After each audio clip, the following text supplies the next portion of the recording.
নবম শ্রেণীর প্রিয় শিক্ষার্থীরা এবং যারা ভিডিওটা দেখছেন সবাইকে স্বাগত জানাচ্ছি। আজকে তোমাদের গণিত বইয়ের বিস্তার পরিমাপ অধ্যায়ে 9 নম্বর অঙ্কের সমাধান করব। 9 নম্বর অঙ্কটা বলা হচ্ছে 10 সদস্যের একটি নমুনার গাণিতিক গড় এবং পরিমিত ব্যবধান যথাক্রমে 9.5 এবং 2.5। একটা হচ্ছে গাণিতিক গড়, একটা হচ্ছে পরিমিত ব্যবধান। পরে 15 মানের আরও একটি সদস্য নমুনা অন্তর্ভুক্ত করা হলো। প্রথমে ছিল 10 সদস্য, পরে আরও 15 সদস্যের একটি দল নমুনা অন্তর্ভুক্ত করা হলো। 11 সদস্য বিশিষ্ট নমুনা গাণিতিক গড় ও পরিমিত ব্যবধান নির্ণয় করো। অর্থাৎ 11 সদস্য বিশিষ্ট যে নমুনা গাণিতিক গড় এবং পরিমিত ব্যবধান এটা আমাকে নির্ণয় করার জন্য বলছি। তাহলে আমরা আগে লিখতে পারি যে 10 সদস্যের যে গাণিতিক গড়টা হচ্ছে 9.5। তার মানে লিখব হচ্ছে 10 সদস্যের একটি নমুনায় সমাধানটা বের করবো। প্রথমে লিখব হচ্ছে 10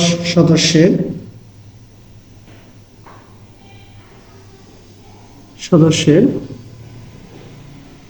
একটি নমুনার গাণিতিক গড় 9.5 আর 10 সদস্যের একটি নমুনায় পরিমিত ব্যবধান 2.5। যেটা আমার পছন্দ হচ্ছে সেটা আমি লিখব। এবার গাণিতিক গড় যেহেতু দেওয়া আছে এখানে, এটা আমরা দেখি মূলত সংখ্যাটা কি দাঁড়ায়। যে গাণিতিক গড় যেহেতু 9.5, তাহলে সমষ্টিটা কত হয়? তাহলে সমষ্টিটা যদি বের করতে হয় তাহলে আমরা কি করব, 9.5 গুণ হচ্ছে কি 10। তাহলে যদি গুণ করি তাহলে আমার সমষ্টিটা বের হয়ে আসবে। তাহলে এটা হচ্ছে 95। ঠিক আছে, তাহলে এই যে 10 সদস্যের যে নমুনার গাণিতিক গড় ছিল 9.5, কিন্তু এর সমষ্টি কত? 95। এবার আমরা পরিমিত ব্যবধান তো লিখলাম। এবার আমরা যদি লিখি যে 11 সদস্য, আমরা যদি বলা আছে যে 11 সদস্য, এর মধ্যে 15 মানের আরও একটি সদস্য, আরও একটি সদস্য এসে যুক্ত হয়েছে। 15 মান নিয়ে একটা সদস্য এসে কি যুক্ত হয়েছে। এই 10টার একটা মিল হয়েছে 11টা। তাহলে আমরা লিখবো, নিচে লিখতে পারি যে 11 সদস্য নমুনার সমষ্টি, 11 সদস্যের নমুনার সমষ্টি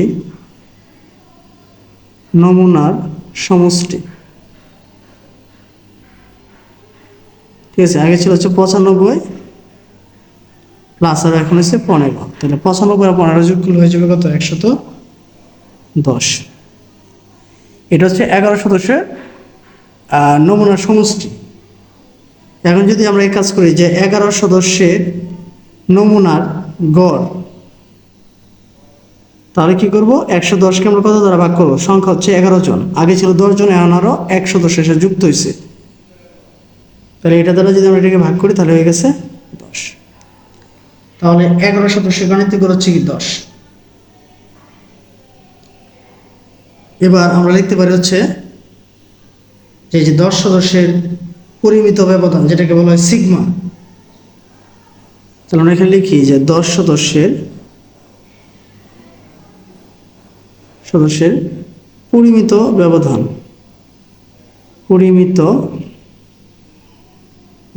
যেটাকে বলা হয় সিগমা। সিগমা মান দেওয়া হচ্ছে 2.5। আর এটাকে যদি আমরা স্কোয়ার করি, সিগমা স্কোয়ার, তাহলে 2.5কে যদি আমরা স্কোয়ার করে ফেলি তাহলে হচ্ছে 6.25। তাহলে আমরা এখানে দুইটা মানে বের করতে পারবো। তো এবার একটা থেকে আরেকটার পার্থক্য আমরা যদি এখানে খেয়াল করি যে আমাকে বলছে যে 15 মানের যে একটা নতুন সদস্য অন্তর্ভুক্ত করা হলে 11 সদস্য বিশিষ্ট গাণিতিক গড় এবং নমুনার পরিমিত ব্যবধানের ব্যবধান হচ্ছে কি তাদের পার্থক্য, মানে কি মাইনাস থাকবে। আচ্ছা, তাহলে প্রথম হচ্ছে 10 সদস্যের, আচ্ছা তাহলে এখানে এইরকম একটা সূত্র লিখবো যে 10 জন যেহেতু এনে দেওয়া আছে, আরও 11 জন, একটা থেকে একটা পার্থক্য বের করে মোট পার্থক্যটা হচ্ছে 6.25। অর্থাৎ এখন যে লাইনটা লিখবো এই লাইনটা হচ্ছে কি সবচেয়ে গুরুত্বপূর্ণ লাইন। সমীকরণ করবো যে প্রশ্ন মতে প্রথমে হচ্ছে আমরা এখানে যদি আমরা খেয়াল করি x1 square plus x2 square plus dot dot dot 10টা এখানে দেওয়া আছে x10 স্কোয়ার, ঠিক আছে, বাই হচ্ছে 10। এটা থেকে আমরা বাদ দিব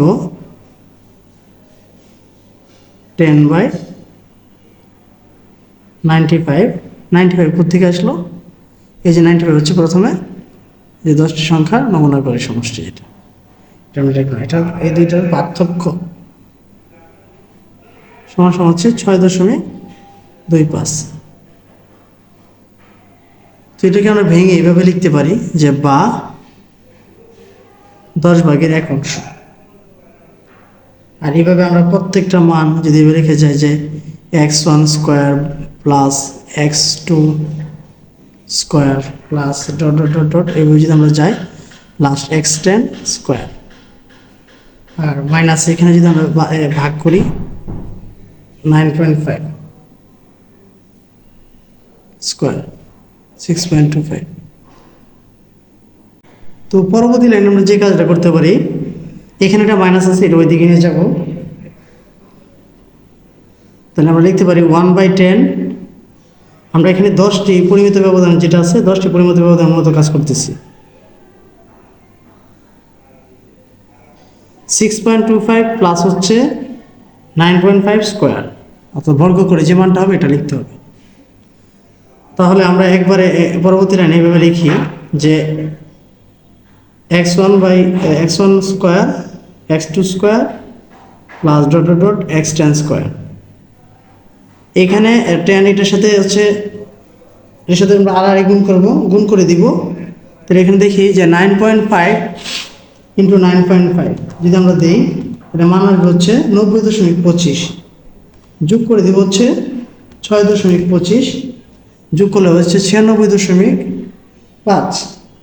এই 96.5-এর সাথে আবার কি হবে, এই যে 10/1 এই 10টা এটার সাথে গুণ হয়ে যাবে। গুণ করলে আমাদের হয়ে যাবে হচ্ছে 965। এটা হচ্ছে 10টি সংখ্যার পরিমিত ব্যবধান। এবার আমরা যদি লক্ষ্য করি যে এখানে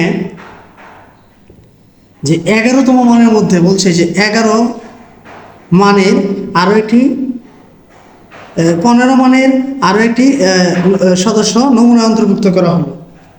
তাহলে 11তম পদটা হচ্ছে 15 স্কোয়ার। তাহলে এখানে আমরা 10টা বলতে বাদ করতেছি। এখন যদি 11তম পদেরটা করি তাহলে আমরা এখানে আরও 15 স্কোয়ার যোগ করবো। তাহলে প্রথমে এনে লিখতে পারি এ হচ্ছে 10 পর্যন্ত করলাম, ঠিক আছে। এরপর এটার সাথে আরও একটা যোগ হবে, এটা হচ্ছে কি 15 স্কোয়ার মানে 15 সদস্যের একটা। এটা যেহেতু এখানে প্লাস 15 স্কোয়ার দিব, আবার কি করবো আমরা এখানেও প্লাস 15 স্কোয়ার দিব। কারণ কি আমরা লিখবো হচ্ছে 11তম পদ কত, 11তম পদ হচ্ছে 15, এই জন্য উভয় পক্ষকে আমরা 15 বর্গ করলাম। তো 15 যদি বর্গ করি তো 15 স্কোয়ার করলে আসবে হচ্ছে 15 গুণ হচ্ছে 15 225। তাহলে আমরা লিখতে পারি পরবর্তী লাইনে যে x1 square plus x2 square dot dot dot dot x10 square. এখানে আছে 965 প্লাস হচ্ছে 225 আবার কি মাইনাস 225, ঠিক আছে।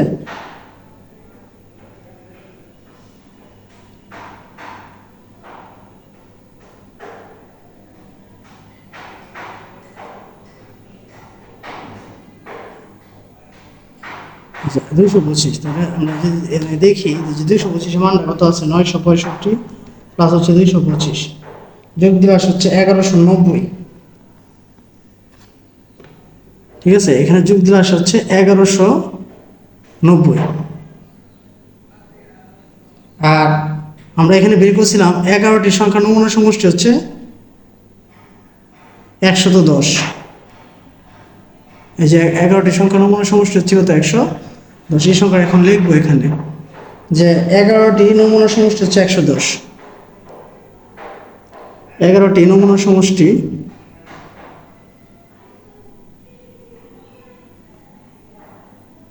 110। মানে আমরা এইভাবে যদি নমুনাটা করি x1 square plus x2 square plus dot dot dot dot x11 square, তার মানে এটা মান পাই গেলাম কত 110। এবার যদি এটার পরিমিত ব্যবধান আমরা নির্ণয় করি তাহলে লিখতে হবে যে 11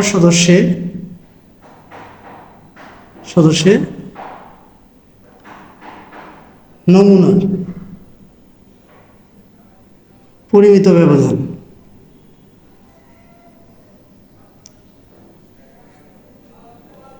রুট ওভার দিব। প্রথম মানটা লিখব হচ্ছে যে 1190 ভাগ হচ্ছে এখানে 11 মাইনাস এই সংখ্যাটার সমষ্টি হচ্ছে 110 বাই হচ্ছে 11 হোল স্কোয়ার। রুটটা ঠিকই থাকবে। তো আবার আমরা এখানে রুট দিব, রুট দিয়ে মানটা এখানে বসাই দিব। এটা দ্বারা যদি এটাকে ভাগ করি তাহলে আসবে হচ্ছে 108.18। আর এটা দ্বারা যদি এটাকে ভাগ করে স্কোয়ার করি, এটা থেকে ভাগ হচ্ছে 10, 10 স্কোয়ার করলে হয়ে যাবে 100। তাহলে 108.18 থেকে যদি 100 চলে যায় তাহলে থাকবে হচ্ছে শুধু 8.18। রুট 8.18 মান হচ্ছে 2.86। আমি এটা আবার একটু অঙ্কটা একটু রিপিট না করলে হয়তো এটা বোঝা একটু কঠিন হয়ে যাবে। প্রথমে কিন্তু আমরা এখানে 10টি নমুনা পরিমিত ব্যবধান বের করছি। 10টি সংখ্যা পরিমিত ব্যবধান কীভাবে বের করলাম? প্রথম হচ্ছে যে 10টি সংখ্যা আমরা এখানে লিখলাম, ভাগ হচ্ছে 10। আর এখানে হচ্ছে যে 10টি সংখ্যার এখানে গাণিতিক গড় কিন্তু আমরা বের করছিলাম কত? গাণিতিক গড় হচ্ছে 9.5। ঠিক আছে, কিন্তু 9.5 কিন্তু এখানে লিখছি। এই যে গাণিতিক গড়ের পার্থক্য। আর যে গড়টা আছে গড়টা এর মধ্যে পরিমিত ব্যবধান দেওয়া হচ্ছে 6.25। এটা হচ্ছে 10টি সংখ্যার ক্ষেত্রে। তাই 10টি সংখ্যার ক্ষেত্রে আমরা এখানে 15 কীভাবে স্কোয়ার করলাম? আমার 11তম সংখ্যাটা হচ্ছে কি 15, এই জন্য হচ্ছে 15 ওইভাবে আমরা কী করছি? স্কোয়ার করছি। আচ্ছা, তো এরপরে কাজটা হচ্ছে আমরা 11তম যে নমুনা সমষ্টি এটা লিখলাম 110, 11তম সংখ্যাটা লিখলাম, তারপরে তার পরিমিত ব্যবধান আমরা নির্ণয় করলাম। ঠিক আছে, তো এই ছিল হচ্ছে তোমাদের বইয়ের 9 নম্বর অঙ্কের সমাধান।